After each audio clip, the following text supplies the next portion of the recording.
ग्रंथ है। हाँ, और यदि मान लो जैन धर्म है, जिनवाणी है, तो ये बुक है। क्यों बुक है? बोले देखो ये इतने कीमती जीवन है, आप अपने आप को कीमती समझो या ना समझो, पर परमात्मा जिनको परमात्मा कहते हैं, आदिनाथ से लेकर महावीर स्वामी तक, उन सब ने आपको जैसे एक छोटी छोटी सामान, मोबाइल मान लो 1 लाख रुपए का है, 1-1.5 लाख रुपए का मोबाइल खरीद के लाया आप मान लो, और आप जब मोबाइल लाते हो तो उसकी कितनी केयर करते हो। 1-1.5 लाख रुपए के मोबाइल को ला करके भी प्रावधान करके टेम्पर चढ़वा लेते हो, उस पर क्या करते हो जिससे वो उसकी स्क्रीन खराब ना हो, है ना? करते नहीं करते हो? क्यों करते हो? उसकी सुरक्षा के लिए। बोले 1 लाख का है, 1.5 लाख का है, उसकी कितनी केयर कर रहे हो, आप कितने के हो? सही बात, आत्मा की कीमत। क्या दुनिया में जितनी भी कीमती चीजें हैं, उन कीमती चीजों की जो कीमत है वो आपसे है कि उन चीजों से आपकी कीमत है? समझे जी? किससे कीमत है? वस्तुओं की कीमत आपसे है, क्या आपकी कीमत वस्तुओं से है ना? ये बताओ, हीरों की हार पहनने वाली महिला और उसके प्राण निकल जाए, क्या काम का हार? तो हीरो का हार काम का है क्या काम का? आपने अच्छी सोसाइटी में भले ही कोठी खरीद रखी हो और उसमें कोठी में रहने वाला ही यदि से प्राण निकल जाए तो उस कोठी किसके काम की? काम की है क्या? नहीं है ना। इसका मतलब क्या हुआ कि दुनिया में कोई भी चीज कीमती नहीं है हमारे आगे, है क्या? इसलिए भगवान महावीर स्वामी ने कहा कि आप एक अलबेले अनोखे एंटिक पीस हो। अब ये बात अलग है कि आप ना तो अपनी कीमत खुद समझ पा रहे हो और इसीलिए दूसरे लोग भी आपकी कीमत नहीं कर पा रहे। इसलिए आचार्य बोल रहे हैं कि कीमत कैसे होगी? बोले कि एक काम करो, पुस्तक पढ़ो, पहले पुस्तक पढ़ो जिससे तुम्हें पता चल जाए कि इस सामान को कैसे यूज करना है ना? वो पुस्तक है, हर धर्म की नाम अलग दे दिया ना, तो आपको शिक्षा दी गई कैसे उठें, कैसे खाएं, कैसे बैठें, कैसे बोलें, कैसे देखें, कैसे चलें, ये सारी जानकारी किसमें है? बोले कि हर एक्टिविटी की जानकारी इस बुक में दे दी गई, बुक दे दी गई। अब यहाँ आचार्य बोल रहे हैं कि अब ऐसे बुक में आचार्य मान बोल रहे हैं कि देखो भाई, हर व्यक्ति को पैसा तो चाहिए, हर व्यक्ति को अच्छा मकान तो चाहिए, हर व्यक्ति को अच्छा परिवार तो चाहिए, अच्छे बच्चे तो चाहिए कि अच्छे आज्ञाकारी बच्चे हों, है ना? तो सब चीजें तुम्हें अच्छी चाहिए, तो बुक पढ़ोगे तभी तो मिलेगी। बुक पढ़ोगे तो जाके तो सिर्फ मिलेगी, कैसे तुम्हें वो सब चीजें मिले ना? तो इसलिए आचार्य बोलने की काम करना भैया, बुक पढ़ना बहुत जरूरी है। अब बुक पढ़ना है तो बुक में कैसे पता चले? देखो, हर व्यक्ति, कौन ऐसा व्यक्ति है जो महाराज के पास जाकर के, चाहे हमारे पास हो चाहे किसी अन्य महाराज के पास हो, क्या कोई तांत्रिक हो या कोई पंडित हो, जाता तो है ना? और उसके दिमाग में बात तो यही की होती है कि भगवान, है ना, मेरा खूब व्यापार चले, घर में क्लेश ना हो, घर में परेशानी ना हो, ऐसो आराम की जिंदगी भी हो, घर में किसी तरह की किल्लत ना हो, हर किसी की इच्छा है। तो आचार्य बोल रहे हैं कि कहाँ जाएं? तो कहीं मत जाओ, पुस्तक पढ़ो, तो सब कुछ उसी में है। बोले क्या किया? तो देखो, आचार्य समंत्रभद्र स्वामी महाराज जो तार्किक आचार्य महाराज हुए, और ऐसे तार्किक आचार्य महाराज हुए जैसे जिस हिसाब से हम लोग धर्म करते हैं, तार्किक आचार्य ने इस हिसाब से धर्म नहीं किया। देखो, अपन क्या करते ना, कोई भी सामान खरीदते हो बाजार से, आप क्या करते हो? थोक बाजार करके लेते हो, है ना? चेक कर करके। मटका भी खरीदते हो, मिट्टी का 100-150 रुपए का आता होगा, है ना? तो उस मटके को भी आप क्या करते हो? चेक करते हो बाजार बाजार के, है ना? टमाटर भी खरीद करो, मटका भी चलो 100-150 रुपए का हो गया। अगर 250 ग्राम टमाटर भी खरीदते हो तो ठेला वाले की बाट लगा देते हो, भैया रुक जाओ हम देख लेंगे, चेक कर दो, चेक ना। ये बताओ तुम इतना बड़ा धर्म स्वीकार कर रहे हो, उस धर्म को तुमने ठोक बजा के देखा कि नहीं देखा? बोले धर्म को भी ठोका बजाया जाता है क्या? बोले हाँ, धर्म को भी ठोक बजा के लिया जाता है और धर्म को भी समझ करके लिया जाता है। सम्यक रूप में धर्म कौन सा है? आप मकान खरीदते हो तो मकान खरीदना है, और आप क्या करते हो? मकान खरीदने के लिए भी लोकेशन ढूंढते हो। लोकेशन देखो कहाँ पे? बोले वो फलानी कॉलोनी तो है, नाम तो कॉलोनी आएगा पर कॉलोनी बिल्कुल आखिरी में है, वहां से मंदिर भी 3-4 किलोमीटर। अरे ना, फिर वहाँ मुसलमान लोग ज्यादा रहते वहां पर। अरे ना, अरे वो शेड्यूल कास्ट के लोग ज्यादा रहते वहां। अरे नहीं, हम नहीं चाहिए। अब भले वो सस्ता मिल रहा हो वो मकान, गांधी जी भले वो सस्ता मिल रहा हो, पर आप और आपके घर के लोग क्या कहेंगे? नहीं, हम ही रहना है ना, चाहे भले महंगा मिल जाए 10-20 लाख का चलेगा, पर हमें यही चाहिए। तो सोचो, तो आचरण बोलने की धर्म भी, अगर आप जिस धर्म में आपको भगवान बनाने की शक्ति है, तो वो धर्म भी आपको सोच समझना है, पहले उसको भी सोचना समझना है कि कौन सा धर्म, क्योंकि कहीं में ठगा ना जाओ। आपने एक बार मकान खरीद लिया और मान लो बेकार निकला, तो आप तो कई काम से, है ना। तो इसलिए आचरण बोलने की पहले धर्म को भी सोचो। इसलिए अपन देखें ऐसा फाइन, ऐसा धर्म चाहिए जो धर्म क्या करे कि हमें भगवान भी बना दे और सारे दुनिया की सुख भी दे दे। तो इसलिए कहा कौन सा धर्म है? आप बोले तो हर कोई धर्म अपना अपनी तारीफ करेगा, बोले तारीफ नहीं करना है। ऐसा धर्म हो जिसमें दुश्मनी नहीं है, राग नहीं है, द्वेष नहीं है, मोह नहीं है। वो जो ऐसा धर्म जो सिखाए वो जैन धर्म है। जैन धर्म क्या करता है?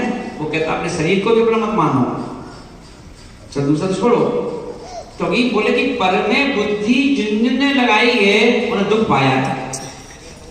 पर में बुद्धि जिन जिन ने लगाई है उन्हें दुख ही पाया है, सुख किसी को नहीं मिला। और जिन जिन ने पर से दृष्टि हटाई है, सुख उनके चरणों में स्वयं आया है।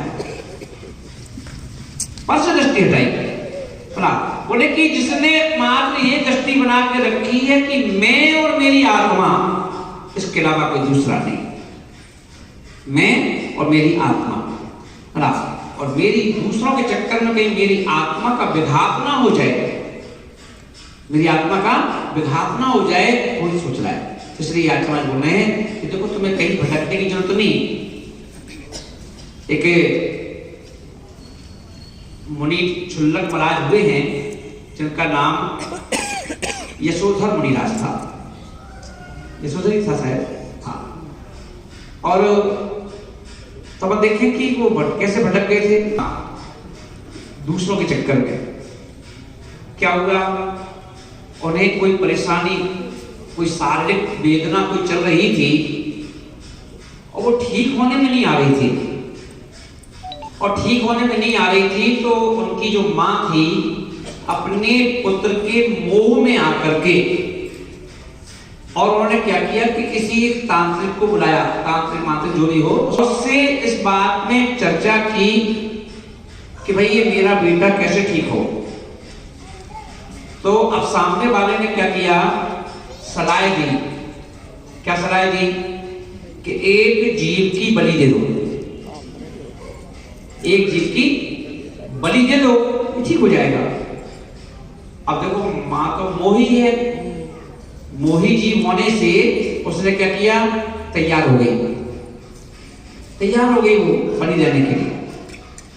देखिए कहते हैं ना कि जब हालात होते हैं ना, हालात क्या करते हैं? तुरंत मोड़ देते व्यक्ति को। और जब लोग दिल्ली में एक मोहल्ले में थे तो वहां पर किसी व्यक्ति ने कहा कि तुम एक काम करो, बकरे की बलि दो तो तुम ठीक हो जाओ, जैन व्यक्ति। और वो व्यक्ति बकरा खरीद के गया, खूब विवाद हुआ, उसको समाज से बहिष्कृत कर दिया गया। फिर वो व्यक्ति ने क्या चलो सब अलग कर दिया, नहीं करा वो काम, है ना। फिर वो मेरे पास आया, फिर वापस समाज के अंदर उसको एंट्री करवाई ना, बहुत विरोध हो गया था। तो व्यक्ति तैयार हो गया, कहाँ हिंसा की बात करने वाला, चींटी भी नहीं मार देगा। चींटी को मर जाए तो दिल दुख जाता है, वो बकरा मारने तैयार हो गया। ठीक है, समाज एक्टिव हो गई, तुरंत हलचल मची, वो बच गया। तो बंदे के लिए व्यक्ति तैयार हो गया। तो आचरण बोलने की वो क्या हुआ, माँ तैयार हो गई बेटे के मोह में चक्कर में, अगर बेटा ठीक हो जाए तो भैया ठीक है, कोई दिक्कत नहीं, हम कर देंगे, है ना।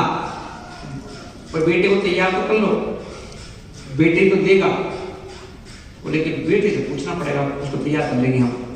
बेटे को बताया, बेटा बोला माँ भूल करके मैं काम नहीं करूंगा, भूल के भी नहीं करूंगा, और भूल के भी नहीं करूंगा, इसलिए क्या करूंगा, मैं किसी की नहीं मानूंगा। माँ ने जाकर क्यों समझाया, तो नहीं माना। तो माँ ने जाकर उस व्यक्ति को कहा तो भैया देखो वो तो तैयार नहीं हो रहा है, तो एक काम करूं, चलो जीव हिंसा से डर रहा है बेटा का, एक काम करते हैं, एक आटे को गूंथ करके, आटे का मुर्गा, और एक आटे का मुर्गा बनाएंगे, एक आटे का मुर्गा बनाएंगे, और आटा है तो बेटा चाकू से उसको तो कर सकता है ना। अब देखो यहाँ पर क्या होगा, वैसे तो कह रहा था कि हिंसा नहीं करना है, मैं नहीं करूंगा, पर देखो उसको भी अब आटा दिख रहा है, और उसने क्या किया, बोले उसके लिए तैयार हो गया, हाँ ये ठीक, ये कर दूंगा, इसमें कोई दिक्कत नहीं। और उन्होंने क्या किया, उस आटे गुथे हुए आटे को चाकू से जो चाहता था वो कर दिया। कितने भाव भटक गए, उस आटे के मुर्गे से चाकू लगते ही खून निकल आया। हाँ खून निकल आया, और चलो वो काम तो हो गया। उसके बाद ना उस जीव को हजारों योनियों में भटकना पड़ा, हजारों योनियों में, और वो भी खोटी योनियों में, ऐसा नहीं कि बस प्रया मिल गई, खोटी योनियों में भटकना पड़ा, हजारों, एक इतना सा काम करने से। इसलिए आचार्य मालूम ने पर के चक्कर में पड़ना, पर के चक्कर में मत पड़ना, क्योंकि पर तो पर है, दूसरा व्यक्ति दूसरे के चक्कर में, कभी माँ बेटे के चक्कर में, कभी बेटा माँ के चक्कर में, कभी कोई किसी चक्कर में। राजा वसु भी निपट गए तो एक गुरु माँ के मोह में, गुरु माँ से मोह था, और गुरु माँ के मोह में झूठ बोल दिया, और झूठ बोल दिया तो आज तो ये बड़ी जो चल रही है बकरों की, पूरी काम चल रही, पर के चक्कर में नहीं। तो कई बार हम यानी दूसरे के चक्कर में होते हैं, तो इसलिए कह दिया कि दूसरों के चक्कर में अगर तुम्हें सुखी होना है, अगर आप शाश्वत सुख चाहते हो तो पर से दृष्टि। किसी कहते हैं ना, कहावत भी है, सुनो दोनों कानों से, सुनो सबकी, पर सुनो दूसरों के अनुसार काम नहीं करना, सुनो सबकी, करो मन की, जो तुम्हारा मन कहता है। मन गवाह दे रहा है क्या ना, मन तुम्हारे लिए ड्रिल कर रहा है क्या, तब करो, मत करना। फातिमा बोल रहे हैं कि क्या चाहिए तुम्हें देखिए, जीवन में रहने के लिए पैसा चाहिए ना, ऐशो आराम की जिंदगी चाहिए, अच्छा मकान चाहिए, धन दौलत चाहिए, सब मिल जाएगा, तो क्या करें फिर, तो कुछ नहीं, सारी चीजों का इलाज है। कहाँ है, पुस्तक में। पुस्तक पढ़ी नहीं तुमने, पुस्तक नहीं पढ़ी। तो रत्नकंडक शाखाचार्य में आचार्य महाराज समत्वत स्वामी महाराज, कौन से समत्वत स्वामी महाराज, जिन्होंने पाषाण की, पत्थर की, किससे, पिंडी से, पत्थर की पिंडी से, चलो जमीन में से तो कभी निकलते हुए सुना है कि पत्थर में से, कि मिट्टी में से मूर्ति निकल आई, पर जो पाषाण की पिंडी है शंकर जी की, उस पिंडी में से चंदा प्रभु को निकालना आसान बात है क्या? कब? चतुर्थ काल में नहीं, अभी इस पंचम काल में। इसी पंचम काल में जिन्होंने पिंडी में से, अब इतनी बड़ी पिंडी, और पिंडी में से पिंडी फूटी, और उसमें से क्या निकला, अपने आप मूर्ति बाहर निकल आई, ना कुदाली से खोदना पड़ा, ना फावड़े से मिट्टी हटाना पड़ी, अपने आप निकल आई। कैसे निकल आए? और एक व्यक्ति के विल पावर से, उसकी श्रद्धा से, आस्था से। क्या श्रद्धा थी उसकी? उसकी श्रद्धा आस्था ये थी कि मैं अपने जीवन में देव शास्त्र और गुरु, इन तीन के अलावा चौथे को नमस्कार नहीं करूंगा। तीन के अलावा चौथे को सर नहीं झुकाऊंगा। उसका ये नियम था। किनका? समंतभद्र स्वामी महाराज का। और ये नियम था। अब वो जब वो ऐसा हुआ तो राजा ने क्या किया? बोले नमस्कार करो, पिंडी को नमस्कार करो। उन्होंने कहा मेरा तो नहीं है, मैं तीन के अलावा चौथे करते नहीं हूँ, है ना। तब जाकर के उन्होंने बृहद स्वयंभू स्तोत्र लिखा और चमत्कार किया। कभी सोचो उस समय वो महाराज थे, महाराज नहीं थे उस समय, वो कपड़े पहने हुए व्यक्ति थे ना। तब वो चमत्कार दिखा सकते हैं। और आज अपन लोग चमत्कार दिखाने की बजाय चमत्कार को ढूंढने जाते हो, है ना। क्या कहीं चमत्कार की बात पता चल जाए तो अपन लोग वहां पर क्या करते हैं, है ना। अभी वो बागेश्वर बाबा जी का खूब चमत्कार चल रहा है, पर्चियां बन रही हैं। तो एक व्यक्ति जैन फैक्ट्री पहुंच गया उनके मंच पर। उन्होंने पूछा क्या नाम है तुम्हारा? बताया फलाने चंद जी जैन। जैसे जैन का भूल गए, जैन तुम जैन हो? हाँ जैन है। जैन व्यक्ति और किसी बाबा के पास तो उन्होंने पब्लिक के सामने का बेचारा सर्वसार हो गया जैन व्यक्ति ना। कुछ दुनिया के सारे बाबाओं को मालूम है कि जैन व्यक्ति को किसी बाबा की जरूरत नहीं है। और क्यों? बोले जैन कुल में जन्म देने वाला हर व्यक्ति स्वयं बाबा है। हाँ, अगर एक सच्चा श्रावक किसी बीमार दुखी व्यक्ति को यदि राख उठा करके चूल्हे की और उसे भी नमोकार करके दे दे तो सामने वाला ठीक हो जाता है। जरूरी नहीं, महाराज की बात छोड़ो, महाराज की बात छोड़ो, सामान्य व्यक्ति आप भी। मैं अपने दोस्तों के साथ पिक्चर देखने गया टॉकीज में, मूवी देखने गया। तो मूवी जब देखने गया घर में ही था। और जब मूवी देखने गया तो क्या हुआ? अब मूवी फाइट वाली मूवी थी, मुझे फाइट बड़ी अच्छी लगती थी देखने में। मैं मूवी देख रहा, अब इसलिए एक दोस्त जो था बगल में बैठा था, बोला भाई क्या हुआ? बहुत जोर से पेट दर्द कर रहा है, जाना चाहता हूँ, चलो मेरे साथ। यार अच्छी मूवी यार, तुम कह रहा चलो। अब उसका पेट दर्द कर रहा है, वो भी एक समस्या है। हाँ भाई पेट दर्द। तो मैंने क्या किया, मैं तो चिंता मत, अभी ठीक हो जाएगा 5 मिनट के अंदर। कैसे? मैंने मेरे पास दवाई है, मैं ले आया था, जेब में डली है, देता हूँ। अब अंधेरा रहता है टॉकिंग में, पता चलता नहीं। तो मैंने क्या किया, मैंने कॉलर की जो बटन रहता ना, मैंने उस बटन को तोड़ दिया। और मैंने अंधेरे में उसके हाथ किया, मैंने पकड़ नमो कालम पढ़ के वो बटन जो था उसके हाथ में दे दिया। और मैं देख एक काम करना है, ये दवाई जो है ना धीरे धीरे घुलती है, इसको गुटकना मत, मुंह में रख ले और चूसता रहे उसको। श्रद्धा से ठीक हो जाए, चूसते रहो तो ठीक हो जाएगा। तो बोलते ठीक है। अब उसे बड़े मन से बटन को लिया और चीप रख लिया और बड़े अच्छे ध्यान कहाँ जा रहा है? मूवी पर। और उसका 2-3 मिनट बाद दर्द ठीक हो गया। हाँ, मैंने पूछ लिया, भाई बीच में पूछ लो, ठीक हो? चलना तो नहीं बाहर। हाँ, अब जब पिक्चर खत्म हुई, बाहर निकले, तो मैंने वो दवाई बाहर निकाला। कहीं ले लूं अंदर? नहीं लेना, बाहर निकाल। बाहर कितने जगह बटन है,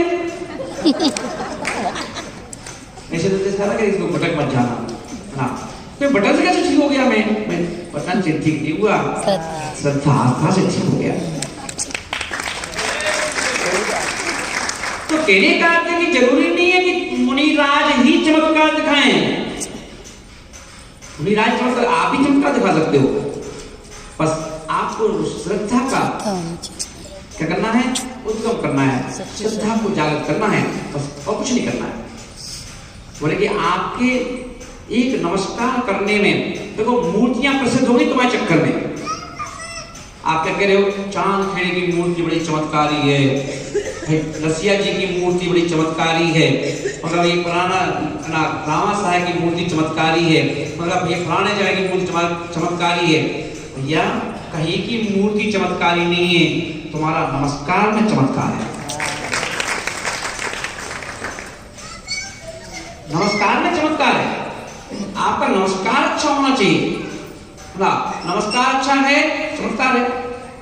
अभी दिल्ली में हम लोग थे, एक जगह पर एक जमीन थी, उस पर ठाकुर लोग जो गुजर है वो कब्जा करने वाले थे।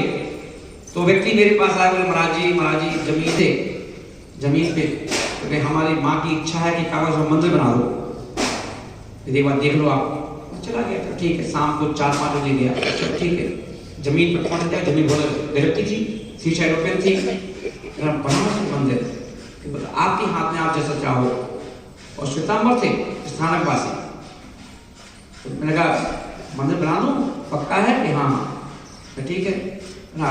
मैंने क्या किया, वहां पर ईंट लाओ, ईंट 4-5 ईंटें मंगवाई, मैंने मंत्र पढ़ा, लगाओ चारों के सामने, फटाफट काम चालू करो, हॉल बनाओ, 2 दिन बाद मंदिर बना दूंगा। मैंने हॉल बनाया, एक मंदिर से छोटी सी मूर्ति ली। अब जिसको कोई नहीं कहता था कि चमत्कारी है, उस मूर्ति को अपना फेमस जगह के नाम लेके बोलते थे, भैया यहाँ की मूर्ति फेमस, वो चमत्कारी है, वहां की मूर्ति चमत्कारी है। अरे मंदिर में जो भगवान विकलांगता को प्राप्त हो चुके, जिनको सूर्य मंत्र मिल गया है, चाहे वो राई के बराबर की मूर्ति क्यों ना हो, वो भी चमत्कारी है, वो भी चमत्कारी है। तो उन्होंने क्या किया, जैसे उन्होंने हॉल तैयार किया, मैंने वहां एक वेदी बनवा करके उसमें कितनी सी मात्र 5 इंची की मूर्ति वहां पे स्थापित कर दी। हमने देखो ये भगवान का चमत्कार तो नहीं, और देखा तो 6 महीने के अंदर वहां पर 3 फ्लोर का मंदिर बन गया, तैयार हो गया। लोग किसी जानते नहीं थे, कहां से पैसा आता गया। कोई ने कहा शिखर मेरी तरफ से, किसी ने कहा ये मेरी तरफ से, मूर्ति मेरी तरफ से, बताओ। और 3 फ्लोर का मकान तैयार कंप्लीट हो गया 6 महीने के अंदर, और उसका पंचना करवा दिया, मंदिर बन गया तैयार। अब बताओ किसको चमत्कारी कहोगे और किस मूर्ति चमत्कारी नहीं कहोगे? तो ये बोलो, जैसे ही आप बोलो नजर और नजरिया, नजर तो सबके पास है, नजर तो सभी के पास है, पर नजरिया हर किसी के पास नहीं है ना। आपका नजरिया होना चाहिए। आप चाहें तो इनमें विद्यासागर के दर्शन कर लो, आप चाहें तो इनमें अरहन के दर्शन कर लो, आप चाहें तो इनमें शुक्ल दर्शन कर लो। ये तो आपकी नजरिया होना चाहिए। नजर से आप किसी को नहीं देख पाओगे। नजर से देखते हो तो अपनी नजर से तो पिताजी में भी पिताजी नहीं देख पाओगे, मां में भी मां नहीं देख पाओगे ना। और आजकल यही हो रहा है कि नजरिया से हम लोग नजरिया का उपयोग नहीं करते हैं, मात्र नजरों का उपयोग करते हैं। इसलिए घर घर में क्लेश है, लड़ाई है, झगड़ा है, परेशानी है ना, सब चीज चल रही। क्यों? नजरिया का उपयोग नहीं कर रहे हैं। ये महाराज बन गए जब से, तो क्या हुआ, थोड़ी सी नजरिया तो चेंज हुई, और थोड़ी सी नजरिया चेंज हुई तो देख लो पन्ना कितनी पूछ हुई महाराज की। महाराज की पूछ नहीं है, ये ध्यान रखना। किसी भी महाराज की कोई पूछ नहीं है, महाराज की नजरिया की पूछ है।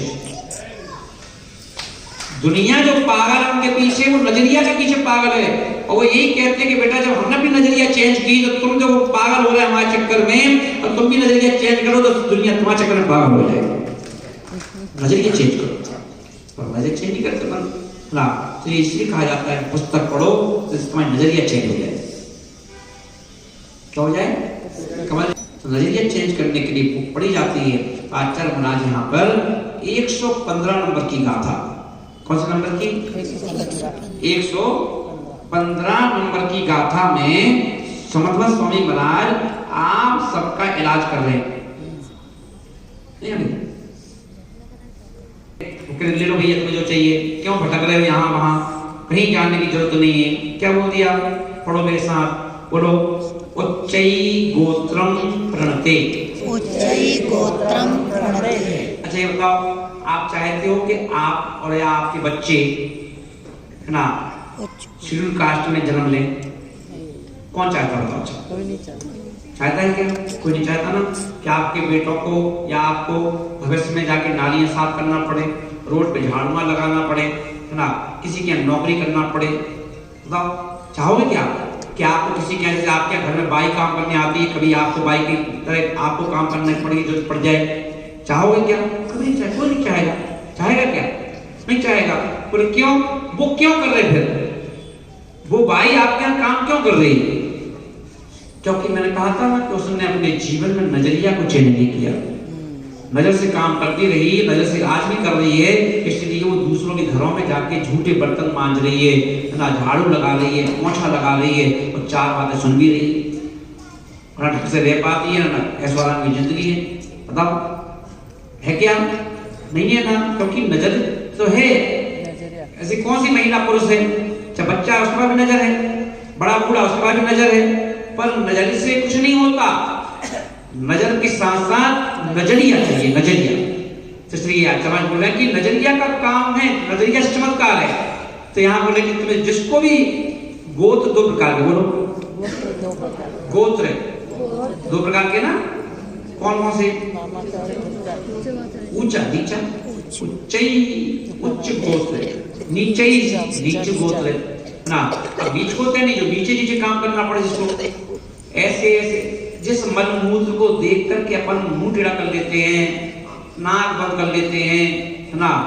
सोचो मनुष्य जाति में ऐसे लोग भी हैं, उसी मल मूत्र को अपने हाथों से साफ करते हैं, उठा के ले जाते हैं। बताओ यस नो? ऐसा है कि नहीं? वो भी तो मनुष्य है कि नहीं? उनके पास कोई नजर है, वो भी तो उसको भी तो किसी माँ ने जन्म दिया, वो भी तो 9 महीने पेट में रहे। बताओ आप मलमूत्र छोड़ रहे हो और वो उठा के ले जा रहे है ना। क्यों? बोले कि गोत्र करवा रहा है उनसे। कौन सा गोत्र है? नीचा गोत्र है। आप क्यों नहीं कर रहे ऐसा? आपको गाय का गोबर उठाने में भी शर्म आओगे क्या? है कौन राम नहीं है ना, बोलो। तो अपन वहां पर व्यक्ति उठा रहा है कि नहीं उठा रहा है? क्योंकि नजर है, नजरिया नहीं है। तो बोल रहे हैं कि ऊंचा गोत्र है। थोड़े ऊंचा गोत्र आप चाहते हो तो कौन सा गोत्र?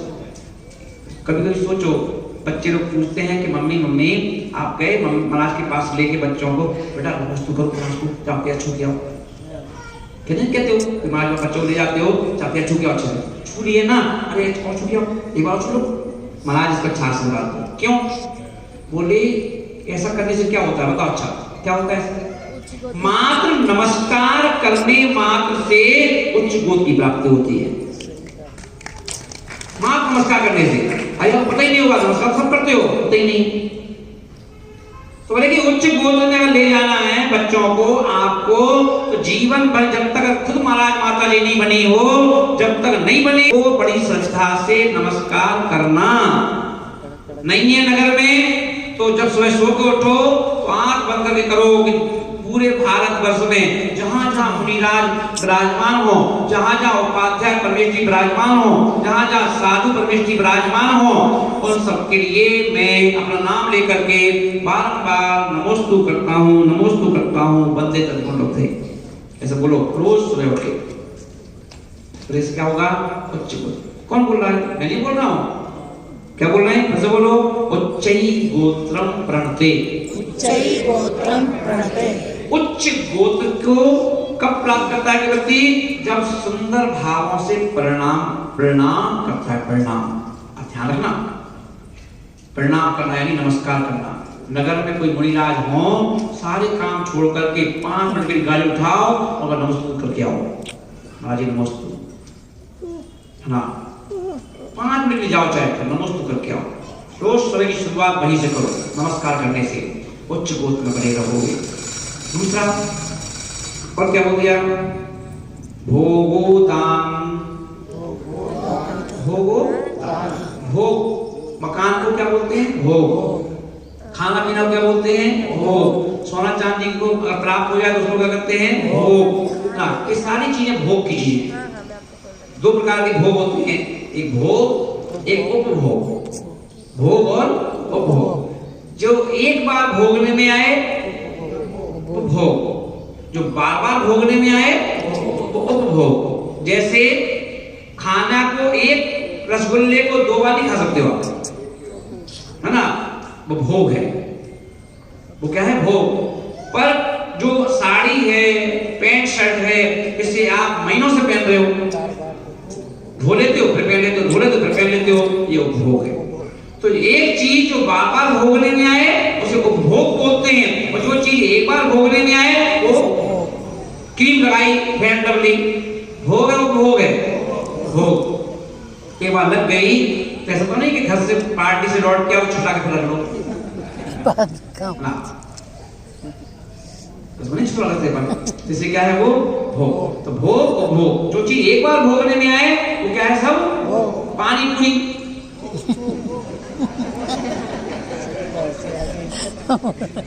जो चीज पेट में गई, चाहे वो काजू बादाम पिस्ता है ना, कुछ भी चीज हो, जो चीज एक बार घटिया उतरी मटिया हो गई है ना, वो सब क्या है, भोग है। और उसको ऐसा नहीं रसगुल्ला खा लो कल फिर निकालो नहीं कर सकते, पति रसगुल्ले को बार बार नहीं खा सकते, इसलिए क्या है वो सब भोग है ना। समझ आ गया ना, भोग भोग। पर भोग और भोग दोनों यूज करना है यहाँ पर, भोग भी और उपभोग भी। ये कैसे मिलेंगे कि हमारे घर में अच्छे से खाएं हम लोग, अच्छे मस्त है ना, भोग मकान तो आ गया ना, मकान भोग भोग में मकान भी आ गया, सोना चांदी भी आ गया, धन दौलत भी आ गई, गाड़ी बंगला सब आ गया इसमें। बोले ये चीज हमें सबको चाहिए, चाहिए चीज सबको ना, चाहिए, मंत्र मत मांगो, बोलो ये चीज कैसे मिलेगी।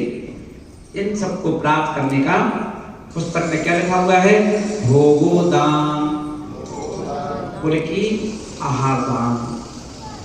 ये सारी चीजें मिलती हैं आहार दान से।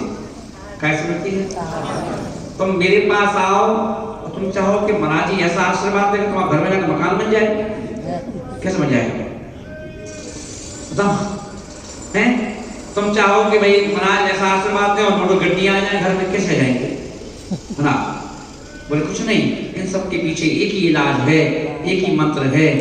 जब आपके नगर में कोई महाराज आए, चौका लगाओ, चौकी में महाराज को लेके जाओ गणपति पूर्वक और वो आहार करवाओ। कितनी बार, एक बार दो बार करवाते रहो, कोशिश करो हर हफ्ते करवाओ, क्या दिक्कत, रोज करवाओ ना। चौका रोज रोज संभव कैसे होता है, संभव करना क्या है, चौका लगाओ मत। जो आप अपने लिए खाने पीने को बना रहे हो उसी को शुद्धि से बनाओ। चौका कभी लगाया नहीं जाता है, और लगा रहे हो तो चौका नहीं है, समझ रहे ना। चौका लगा रहे हो तो वो चौका नहीं है, और चौका कभी लगाया नहीं जाता, चौका तो होती है ना। क्योंकि ऐसा कौन सा घर है जिस घर में खाने पीने के लिए आप कुछ बना नहीं रहे हो। इसलिए चौका का मतलब क्या है कि कोई महाराज जी आए तो चौके की शुद्धि कर दो बस। भैया देखो, अब शुद्ध कपड़े में बनाएंगे, बिना नहाए धोए किचन में नहीं जाएंगे, हर चीज छान कान करके यूज करेंगे, मसाले ताजे यूज करेंगे, आटा भी ताजा यूज करेंगे, बस इतना नियम बना लो। तुम्हें अलग से कुछ नहीं करना है। क्या अलग से तुम्हें सेव खरीद के लाना है कि अनार खरीद कर क्यों ला रहे हो ना। जो चीज तुमने अपने लिए बनाई है, पति के लिए बनाई है, बच्चों के लिए बनाई है, जैसे बच्चे आते हैं वो खा लेते हैं, पति आता है तो वो खा लेता है, ऐसे ही महाराज आ जाए उन्हें भी खिला दो, उसी में से खिला दो। अगर आपने आज उड़द की दाल और रोटी बनाई है, अचार पापड़ बनाया है, तो महाराज के लिए भी आप उड़द की दाल रोटी खिला दो, चटनी खिला दो, जो भी चीज है। ऐसा कुछ नहीं करना है आपको, जो आपको पसंद है। अगर आप मालपुआ खा रहे तो हम भी मालपुआ खा लेंगे, आप खीर खा रहे तो हम भी खीर खा लेंगे, आप अगर ना रबड़ी खा तो हम रबड़ी खा लेंगे। पर ऐसा नहीं कि खुद तो खाओ चटनी रोटी और महाराज को रबड़ी, उसमें दिक्कत हो जाएगी। क्योंकि रबड़ी चाहिए बनाओगे महाराज के लिए तो अलग से दूध लाना पड़ेगा, खर्चा पड़ेगा, तो अलग से लगेगा तुम्हें कि चौका लगाया था, एक्स्ट्रा खर्चा हुआ है। महाराज ने कहा है कि हम वो आहार करना चाहेंगे कि आपको कष्ट भी ना हो, इसलिए आप अपने खाने में से हमें खिलाओ। जब कभी किसी घर में कोई परेशानियां आती हैं तो कहा जाता है, टोटका होता है, जो आपकी थाली में आपने लिया है खाने के लिए, उसी थाली में से एक एक गिलास निकाल करके आप कुत्ते को खिला दो, आप एक काम से हो जाएंगे। कौन सा खाना जो डब्बे में रखा है वो नहीं, अपनी थाली में से। तो ऐसे कहा गया कि अब यहाँ थाली में से नहीं, पर जो आपने बनाया है अपने लिए उसमें से आहार करवा के देखो। कभी 1 महीना आहार करवा के देख लो। अब ऐसा आहार अगर करवा सकते हो तो बताओ, तो रोज पढ़ाओगे तो क्या दिक्कत है। और कोई भीड़ की जरूरत नहीं, कि निमंत्रण देते हो सबको कि तुम भी जाइयो, तुम भी जाइयो, तुम भी जाइयो, क्यों बुला रहे हो? आप तो खुद आ जाए तो वेलकम है, पर आए तो वेलकम है, आप तो खुद दो आहार अच्छे से, दो आहार आराम से। महाराज गुरुवर आज मेरी क्या कहते हो, जब कहते ना कि गुरुवर आज हवेली में आए, क्या बोलते कुटिया में आए, तो कुटिया में आए तो कुटिया में क्या मिलेगा? हैं? कह रहे कुटिया और छप्पन को खिलाओगे क्या? नहीं, कुटिया में सात्विक भोजन कराओ, सात्विक भोजन, सात्विक भोजन कराओगे, वो खा के आए, सामाजिक अच्छी होगी, तबीयत भी खराब नहीं होगी, कोलेस्ट्रॉल भी नहीं बढ़ेगा, कहीं बीमारियां भी नहीं होंगी, है ना, इलाज सब अच्छा चलेगा, और रोटी सब्जी खाओ, काम खत्म ना, उसका नाम आहार है। तो बोले कि ऐसा दान जिसे आप गिनो साल में कितनी बार चौका लगाया तुमने, खुशी मनाओ। जैसे हम कहते हैं ना, हमने एक साल में इतना दान दिया, हमने एक साल में इतना ये किया, इतना कमाया। आप ये कहो कि हमने कमाया कितना, इससे कोई मतलब नहीं होगा, खाते जोड़ी में उससे क्या कर रहे हो, पर ये कहो गर्व से हमने अपने एक साल में हमारे घर में इतना चौका लगा। अरे क्यों भाई, क्या हुआ? चौका लगा। अरे अभी तो लगा, क्या आज छुट्टी थी तो काम की, मैंने चौका लगा ना, आज फिर चौका है, आज फिर चौका, पता लगा चलते चौके चौका। होड़ बचे चतुर्मास में हमारे घर में इतनी बार चौका लगा, इतनी बार महाराज जी के आहार हुए ना। लोग आप तो अपना चौका छोड़ के चौका लेकर के जाते हैं बाहर, वहां महीनों में चौका लगाते हैं। तो जब व्यक्ति दूर जाकर के 1 महीने का चौका लगा सकता है, तो अगर तुम अपने घर में 1 महीने चौका लगाओ ना, क्या दिक्कत है? तो घर में 1 दिन में पस्त पड़ जाता है। ऐसा लगता है 1 दिन में ही इतना उठाया महाराज का भार, महाराज इतने वजनदार थे कि एक बार में पस्त पड़ा। और दुनिया को बताओ कि चौका लगा तो ना, तो तबीयत खराब हो गई, तो लोग कहेंगे कभी ये महाराज है कि भैंस है, तो खा ले, अरे ये भी बनाया, ये बनाया, ये बनाया, ये बनाया, बनाने में तो टाइम निकल गया, और जब महाराज पहुंच गए तभी बनाने नहीं लगे हो। हाँ, देवो कब